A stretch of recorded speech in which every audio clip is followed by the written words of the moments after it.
Hello viewers, welcome to enemy media news channel. ఈరోజు ముఖ్యాంశాలు: ఘనంగా ముగిసిన డాక్టర్ బిఆర్ అంబేద్కర్ యొక్క డెత్ యానివర్సరీ. ఈ ప్రముఖులు మరియు రాజకీయ నేతల మధ్య ఘనంగా ముగిసింది. తర్వాత ముగిసిన Russia president Putin and Modi గారి సమావేశం. ఇరు దేశాల మధ్య చర్చాంశాలు ముగిశాయి.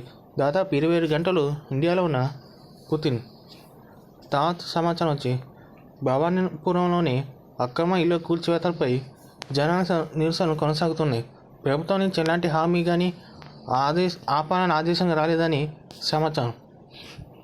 ప్రస్తుతం ఈ ఇల్లు కూల్చివేత జరుగుతున్నాయి. దాదాపు 42 ఇల్లు కూల్చేశారని వస్తున్న సమాచారం. భవానీపురం వాసులకి అండగా ఉంటామని వైఎస్ జగన్ హామీ, ఖచ్చితంగా చర్యలు తీసుకుంటామని మాట ఇచ్చారు. తర్వాత వచ్చి నిలిచిపోయిన ఇండిగో విమాన ఎయిర్లైన్ సర్వీసులు. ప్రయాణికులకి క్షమాపణ చెప్తూ త్వరలోనే సమస్యను పరిష్కరించి 15వ తారీఖు నుంచి విమాన సర్వీసులు నడుపుతామని హామీ ఇచ్చిన సీఈఓ. ప్రస్తుతానికి ఇండియా వైడ్గా దాదాపు 350 విమానాలు నిలిచిపోయినట్టు సమాచారం. రిలీజ్కి కొన్ని గంటల ముందు వాయిదా పడిన అక్కడట్టు.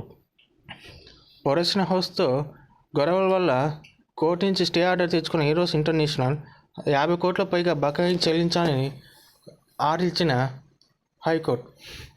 బాహుబలి ది ఎపిక్ ప్రమోషన్ కోసం జపాన్ వెళ్ళిన ప్రభాస్ ప్రస్తుతం స్పెరీ షూటింగ్లో బిజీ.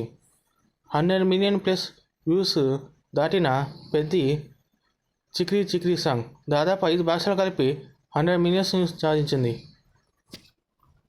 ఏఆర్ రెహమాన్ మ్యూజిక్ అందించగా మోహిత్ చౌహాన్ దానం చేశాడు. ఇందులో రామ్ చరణ్ హీరోయిన్గా, జాన్వీ కపూర్ హీరోయిన్గా, బుచ్చబాబు దర్శకత్వంలో సినిమా రాబోతుంది. సమంత రాజు ఇరుముడితో ఎన్నో రోజుల ప్రేమలో ఉందనే పుకార్లకి ఈ రోజుతో చెక్ పడింది.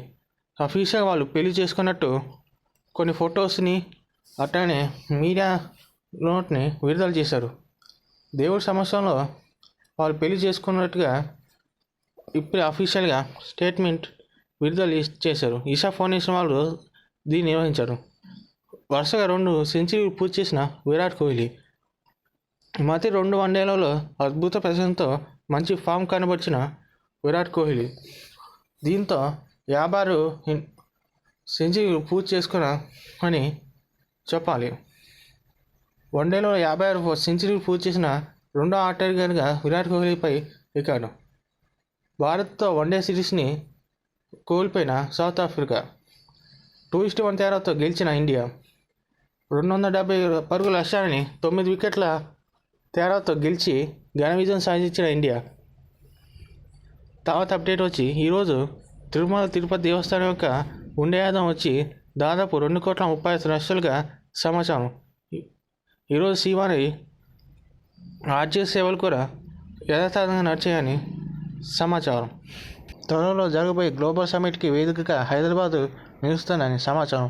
8-9 తారీఖులో గ్లోబల్ సమ్మిట్ని హైదరాబాద్ నిర్వహిస్తామని డిప్యూటీ సీఎం మట్టి విక్రమార్క హామీ ఇచ్చారు. దానికి తగిన ఏర్పాట్లని నిర్వహిస్తున్నామని పంగుతాయనిగా సమాచారం. సీఎం రేవంత్ రెడ్డి ఢిల్లీ టూర్ని వేశారని సమాచారం.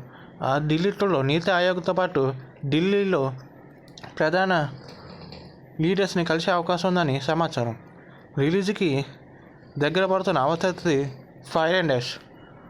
జేమ్స్ కెమెరాన్ విజువల్ వండర్ నుంచి రాబోతున్న 3వ చిత్రం Avatar the fire and ash ఇప్పటికే సిరీస్లో 2 భాగాలు రిలీజ్ అయ్యి సూపర్ డూపర్ హిట్గా నిలిచాయి.